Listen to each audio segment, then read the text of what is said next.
I love being a woman in the 21st century. Comparatively, I love being a woman in the 21st century. Cause what? Niggas can just out here talking about, oh yeah, she did me dirty. She's fucking her brother. And folks will believe it. And folks will believe it.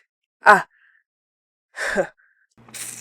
Fuck, like what?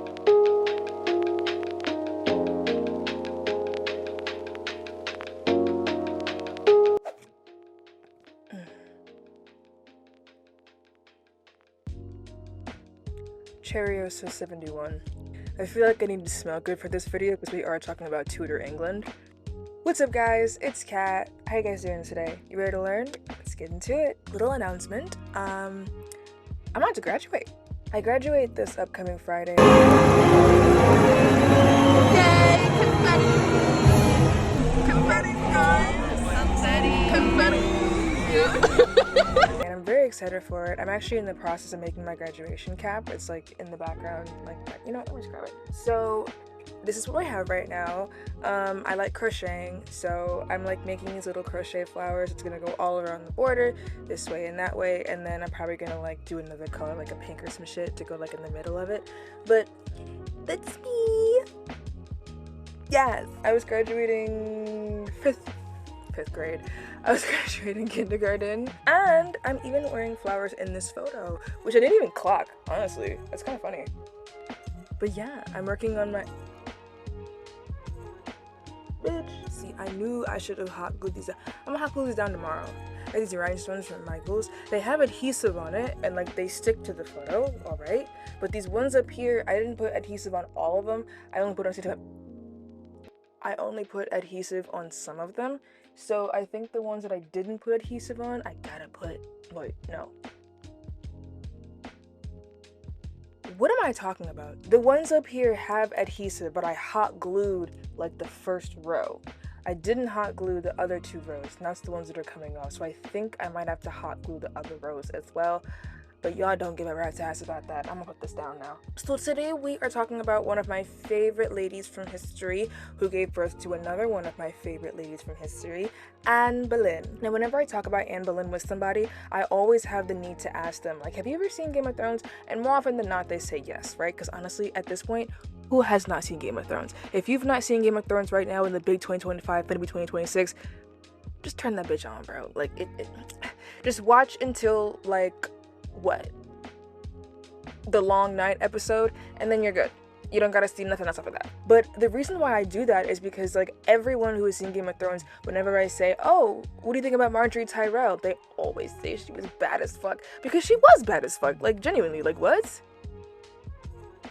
Girl, come home. The kids miss you. But the reason why I do that is because, like, Marjorie Tyrell, the actress that plays her, Natalie Dormer, love you, girl. She was Anne Boleyn in the show The Tudors, one of my favorite comfort shows. Honestly, I watch a lot of like shows and movies about the Tudor era, if not, you know, Henry and his fuckassery itself, then his children. But with that being said, because I watch so much of it, I see so many different adaptations of her and how she's portrayed, you know what I mean? And I'm gonna sit here and say, like, she's my absolute favorite, you know what I mean? Now, the movie Anne of a Thousand Days, I want to say it's called, came out, what, in this, I don't even know. I want to say the 50s, but I don't think it's the 50s. I think it was was it before? Maybe it was, I don't know. Anne of a Thousand Days, I'm pretty sure it's that movie. There's a scene, y'all. There is a fucking scene where Anne and Henry, they're going at it, right? They're arguing. The guy who plays Henry slapped the shit out of her. Like, legitimately slapped the dog shit out of her while they were arguing, while she was speaking. And it's like, it's not even like, you know, how movies nowadays, how the camera is angled a certain way and the actress snatches her head left or snatches her head right to, you know, like, indicate that she was slapped, but she ain't really can touch for real. This woman in Anne of that, she got hit for real.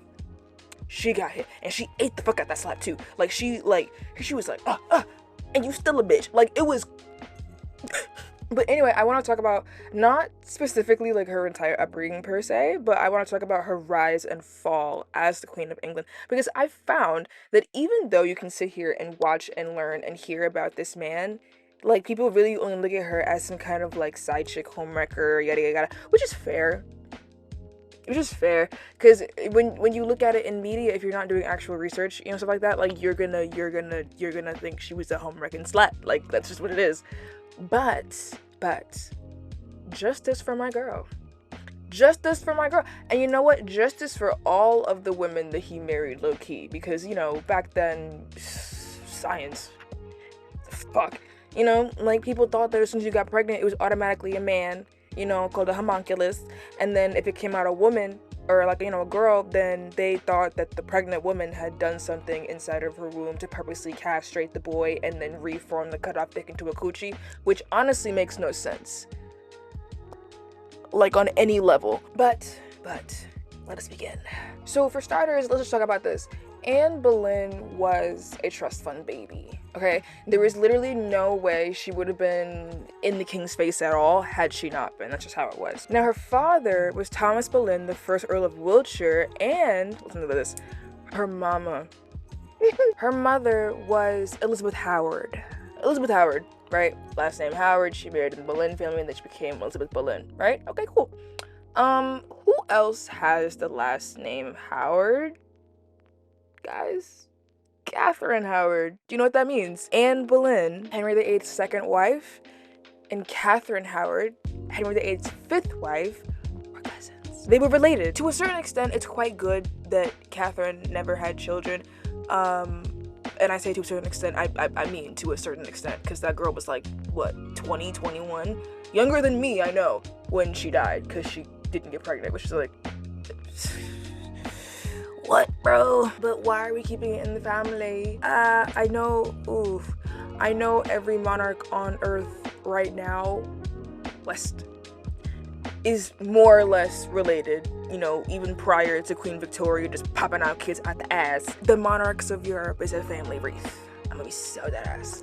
You know, the Habsburgs just went overboard with it, that's all. But Thomas Boleyn was, like I said, he was a very, like, you know, rich man, making Anne a trust fund baby. But with him being rich, and like I said before in many videos about this time period and men in this time period, they have one thing, but they always want more. You can have it all, but you're always gonna want more. That's kind of how, like, it was back then.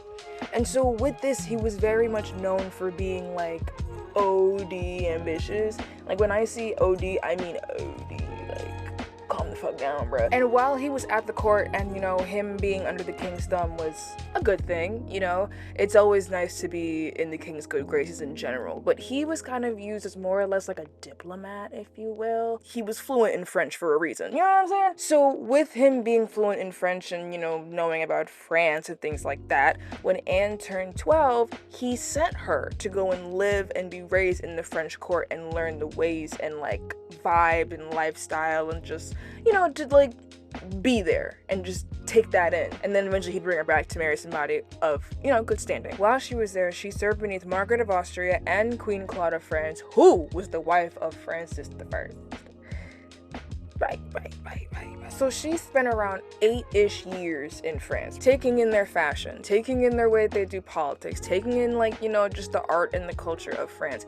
That's why when she came back from France, when she was like 20 or 21 years old, like, she stuck out, because everyone in England dresses like, acts like, they have the vibe of an English nobleman or noblewoman. But this bitch, she is English, right?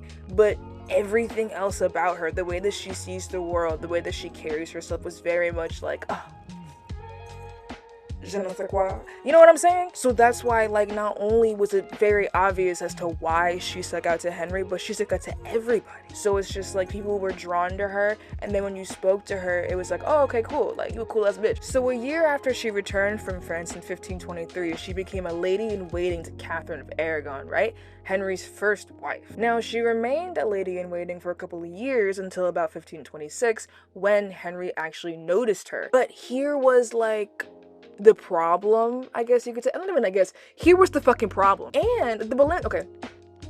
my god. The Boleyn family in general was notorious, right? Not only for the father being an ambitious little slug, but also him low-key pimping out his older daughter Mary, right? There were 3 siblings. There's Mary Boleyn, Anne Boleyn, George Boleyn, right? Cool. So he had pimped out Mary also to Francis in France, right? Then when they came back in 22, he pimped out Mary to Henry. So Henry was fucking on Mary for a little bit, but then, as you know, as we always see this, he gets bored very, very easily of the women that he sleeps with, right? So there's not really a way to hold any kind of position, like, in terms of, oh yes, I'm sleeping with Henry VIII. And it's like, girl, get in line, we all are. So Mary, you know, it was already known that she was doing this, you know what I mean? Oh my god. There's a scene in The Tudors where, what is it? I think Francis came to England to like just talk to Henry or do some kind of diplomatic shit with Henry. You know, I think it was, I'm pretty sure it was like to do a betrothal between his daughter Mary with Catherine, and Francis's son, the Dauphin. And then when he finally saw, you know, not Anne Boleyn, but Mary Boleyn, before they started fucking together, he asked Francis, he was like, who is that woman over there? And so Francis was like, Mary Boleyn. I call her my English mare. And so me, the watcher, and Henry, the person, we were both like, why do you call her your English mare? Why are you calling her a horse? This nigga said, it's because I ride her so often.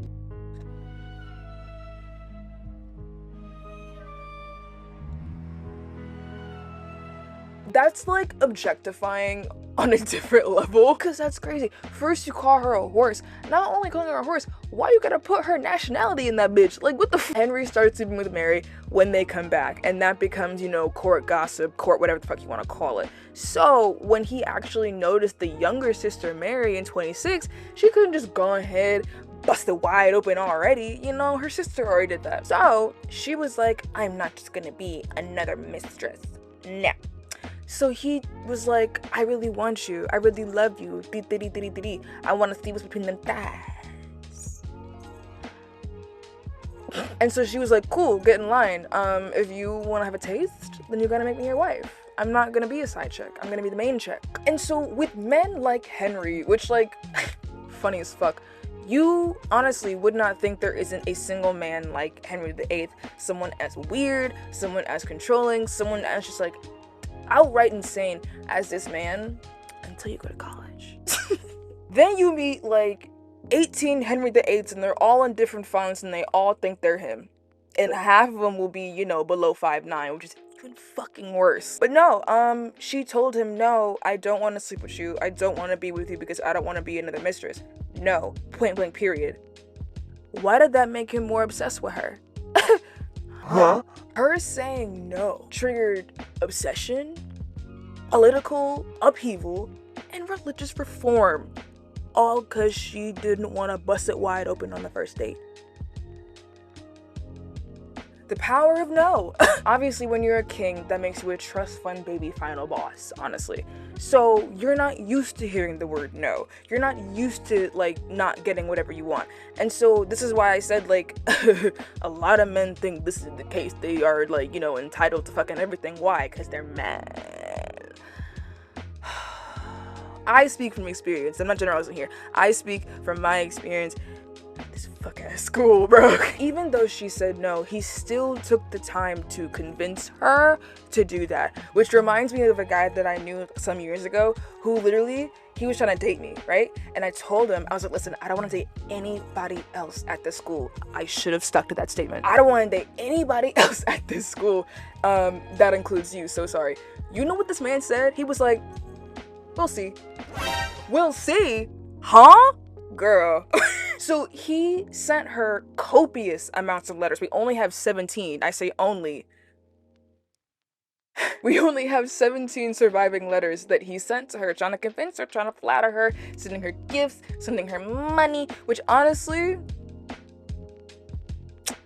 if I told a man, I don't want to date you, and he sent me, you know, 10 racks, hold on a minute. With these letters, I can only say, like, this goes beyond yearning. You know, we love a man that yearns. A man that yearns is a man that earns. this, I don't know what this is. He would like give her pet names and stuff like that. The one thing I long for, my heart's desire, my love, yada yada yada yada yada. But then he would also, you know, be feeling like Colleen Hoover sometimes. There are a lot of letters in which it's basically erotic poetry. He would talk about like how he wants to be all up on her, talk about her body, talk about her titties a lot. And he would refer to them as little duckies. And if I were her, I'd be like, what you trying to say? See, they small? Little ducky. Like, bro, my shits are swans. Big, beautiful black swans.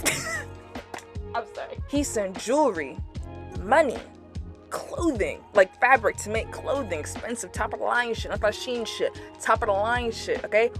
Horses. If a man ever sent me a horse to try to be like, you know, I really like you, I want to go out with you, here's a stallion. Oh, I'm dressed, ready to go, and I'm arriving on my horse. Because what? I love horses. Books of love poems that he didn't even write, just love poems in a book form. And he was just like, here, think of me. And then a pendant in which the H from his name and the A from her name was engraved into it. And it was like, you know, together and shit. Real cute, real cute. And one of the letters that we have, he tells her, I beseech you. Oh, hold on, I'm getting character. I beseech you to give yourself both body and heart to me. I'd fold. Bro, I love an intelligent man. If a man was confessing his love to me and he used terminology such as beseech. This went on, this like letter back and forth, gift giving back and forth for 7 years. 7 years. 2 presidencies. This went on for. Can you imagine, bitch? Not even being the people, not even being like the courtiers, not even being part of his privy council. Can you imagine being Catherine? Because this shit was not a secret at all. I can only imagine. Because if you, oh my god, y'all need to watch the fucking Tudors. Y'all need to get these references. There was a point in the Tudors when Anne was here, Natalie Dormer, after he was sending her all these gifts of fabric and stuff like that, she had a dress made, right? She got a dress made by one of the fabrics that he sent her. He sent her purple fabric. Dark purple fabric, girl. For those of you who don't know what that means, purple fabric was the most expensive. Indigo, most expensive, right? Now, if you were out here wearing purple fabric, let me tell you something right now, okay? More than likely, 10 times out of 10, you were royalty. Because indigo as a fabric was dumb expensive, right? So expensive that in order to get enough yards of it to make like a proper outfit, whether it be a top, some pants, a dress, a skirt, whatever you want to call it, you had to be the richest of the rich, i.e. royal. So then it became like a rule of thumb that like if you weren't royalty, you just weren't wearing purple. And if you were wearing purple, you were royalty. All the bad bitches that were queens and kings had purple.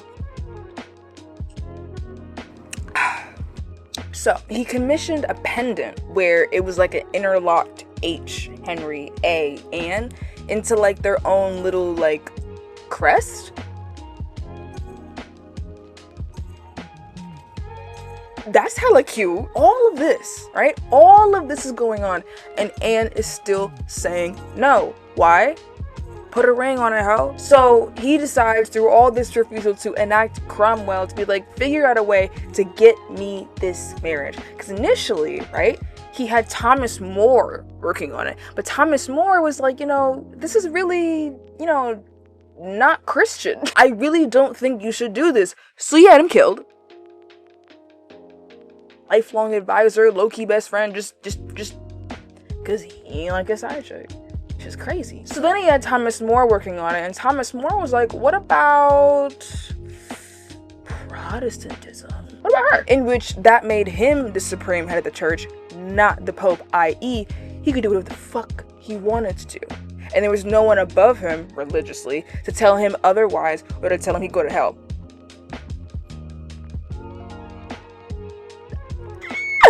Religion. So when he found out about this through Cromwell, he literally said, all right, that sounds cool, but let me ask the Pope one more time. So he asked the Pope, hey, Catherine has not given me any children. And honestly, I know why. I know exactly why. Because in Leviticus Bootyfuck 77, it says that if it says that if you marry your brother's wife, yeah, not widow, wife, you will not have any children. Now, children means fucking children.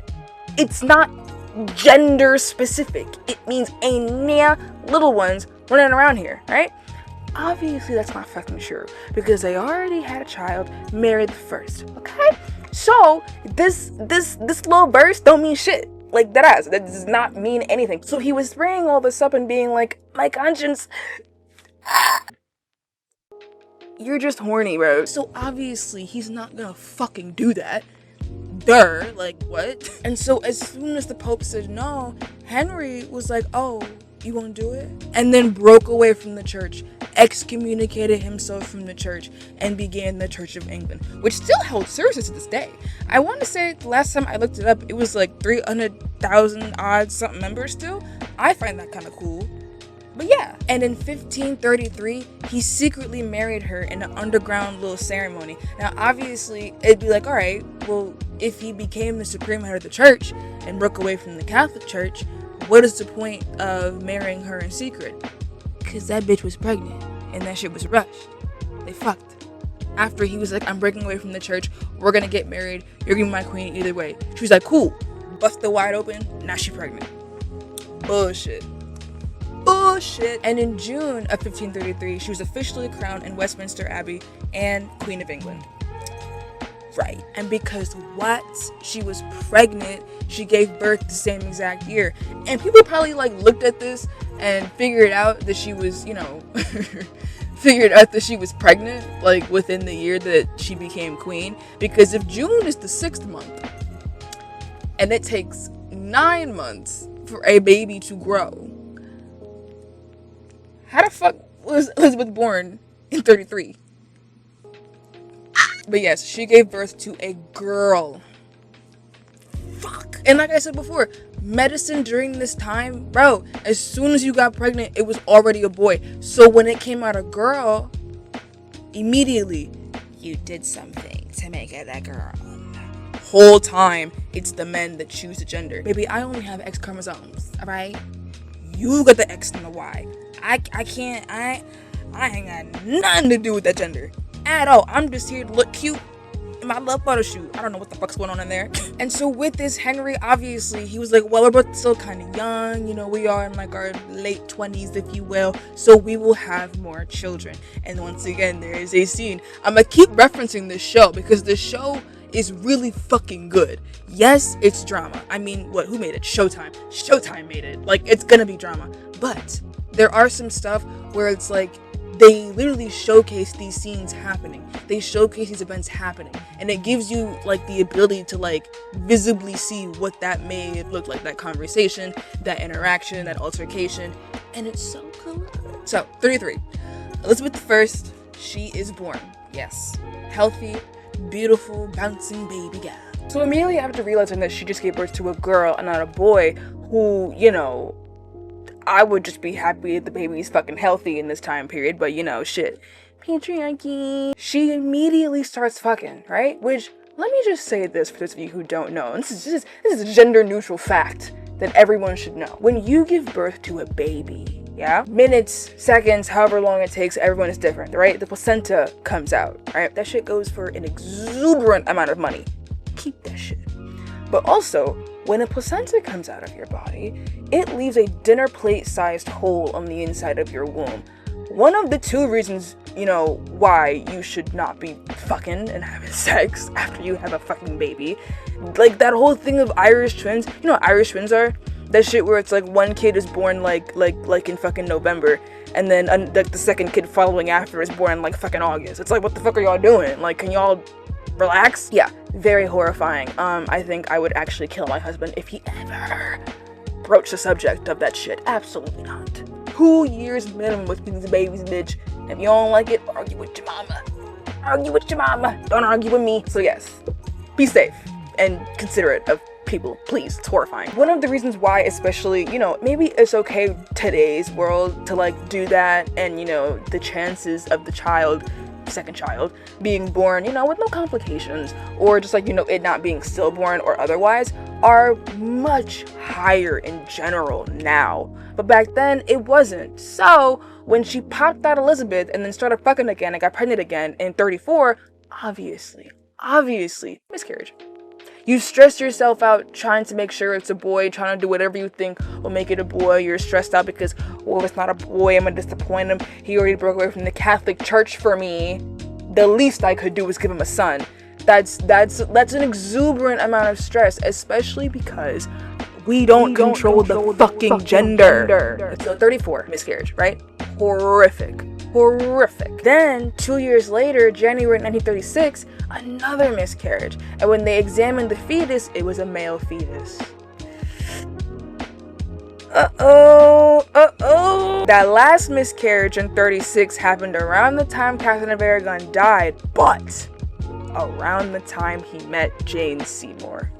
God damn it. Meaning that miscarriage, especially after they took out that fetus and saw that it was like a boy, oh baby, that was your last straw.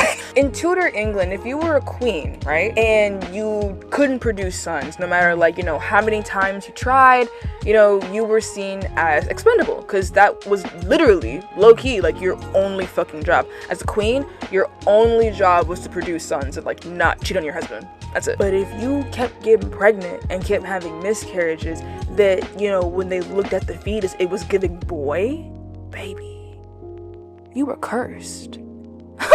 You got some omens on you, bitch. And that is exactly where that man's mind went. Oh, God. Patriarchy, bro. It just shit don't make sense. In May of 1936, guys, 4 months. 4 months after her last miscarriage, she was arrested.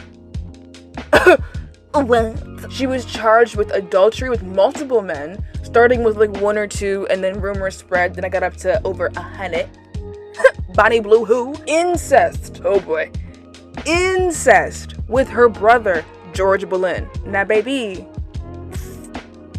nah, we are not the Borgias. We are not the Borgias, bro. And the Tudors, it's this is talked about and this is showcased, but I find it really funny because it's like in the show they paint George Boleyn to be gay, right? He's having an affair with like this music guy who likes playing the violin, and Anne really likes him. And every time I watch the show, I get mad every single time all over again because it's like patriarchy and monarch shit. You throw in some religion and you throw in some homophobia, because it's like they were accusing him of fucking his sister. And the easiest way to say, I'm not fucking my sister, how did we know that? I'm gay. But if you said that, you might get a worse fate than if you just said, yeah, I am fucking my sister. Because up the booty, that wasn't accepted until, you know, at this point with Henry, 4 rulers later, it was okay. With James the First, it was okay with him. So I always find that really funny that they did that, and I always get so mad whenever they have George in the tower and then in the interrogation, and I'm just like, just say that you like dick. Just say that you like sucking dick, bro. But like, you can't say that. You literally cannot say that, and it's so, it makes me so mad every single time I think about it. But yes, incest with her brother, and then treason against the king. And you may ask, well, what kind of treason? Because there's different kinds of treason. It's all treason, but there's different kinds of treason you can, have against the king. But there wasn't anything specific. They just needed to get her the fuck out of there because he wanted to be with Jane Seymour. So they just said treason. Don't question me. Treason. I love being a woman in the 21st century. Comparatively, I love being a woman in the 21st century. Cause what? Niggas can just out here talking about, oh yeah, she did me dirty. She's fucking her brother. And folks will believe it.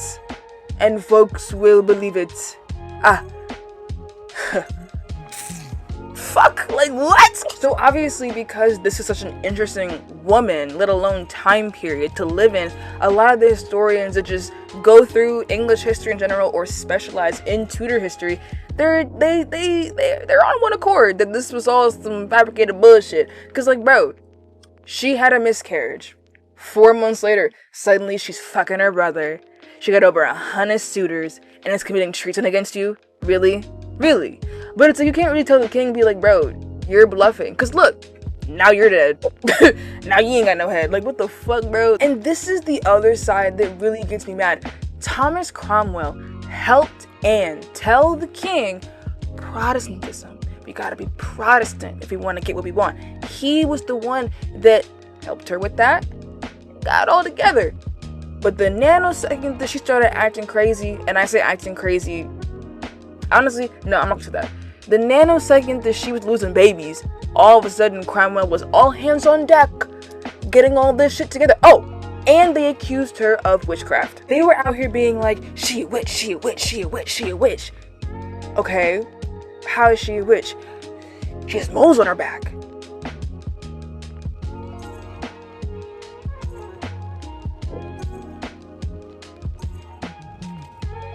So sorry, love. Am I a witch? Like, what the fuck are you talking about right now, bro? Like, at this point, you're just making up shit. So what if you're a man and you have a mole on What if you're a man and you have moles on your back or on your body? Does that make you a warlock, or does that only like a woman thing? Patriarchy. So yeah, the majority of the charges that were levied against her, not majority, the charges that were levied against her were absolute and complete bullshit. Absolute bollocks. And so when all this was going on, obviously she was found guilty. Was she actually, like, you know, interrogated, had an actual trial? Absolutely fucking not. Are you kidding me? Fair trial?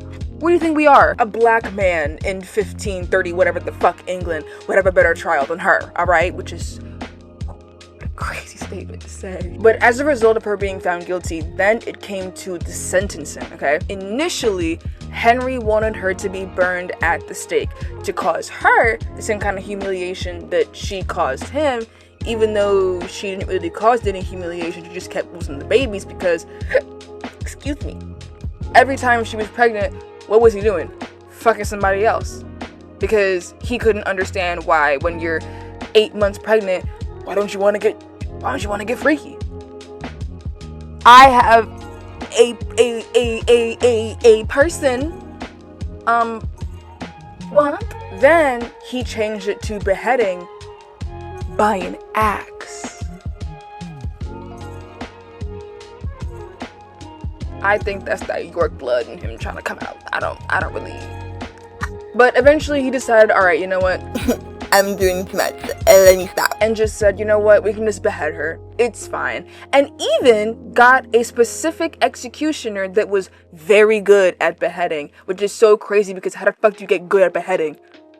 So when it was her time to be executed, she walked up to the scaffold, gave the speech as, you know, her final, literally final words as the Queen of England, and then, you know, told the guy, all right, let's do this. And on May 19th, 1536, she was executed. Oh, I didn't even say this. While she was in the Tower of London, right? Obviously, she knew that because she was being, you know, forgotten for someone else and, you know, being replaced by someone new, someone younger, someone prettier, someone blonde, she knew that her daughter, Elizabeth, oh, he's not gonna give a fuck about her because she saw how he treated Mary. Knew it was wrong, knew it was shady, knew it was fucked up, but because Mary represented his initial marriage to Catherine, i.e. representing Catherine, she saw no issue with Mary being treated as a bastard, even though she's the only legitimate child Henry VIII had. And I will die on that hill. I don't give a rat's ass. She's the only one. Edward, Elizabeth, no. That's why it's low-key good that Elizabeth was like, you know what, I'm not having kids. Because I feel, bitch, you shouldn't be on that thing. You a bastard. If you want to get into the nitty-gritty, you're a fucking bastard, yo. The only child that was legitimately supposed to be on the throne was Mary. Yeah, so Anne knew that how she watched Henry treat Mary, Henry was about to treat Elizabeth the exact same.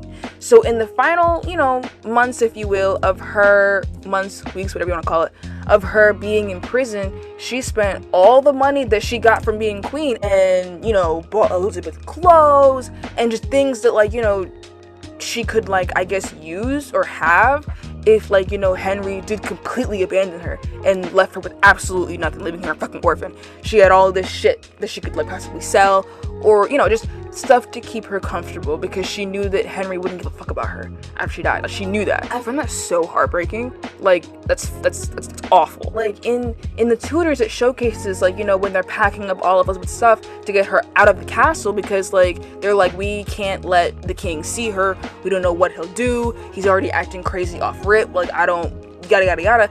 It said, like, her governess says that Elizabeth is being forced to pay for her mother's place in the Tower. Mind you, she's like fucking 6. What? People are evil.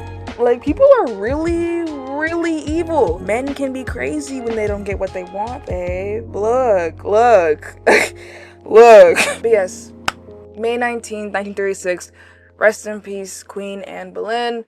You are sorely, sorely, sorely, sorely missed. And honestly, bro, I want to go to the Tower of London so fucking bad. Like, y'all don't get it. Her ghost is one of the most, like, seen ghosts there.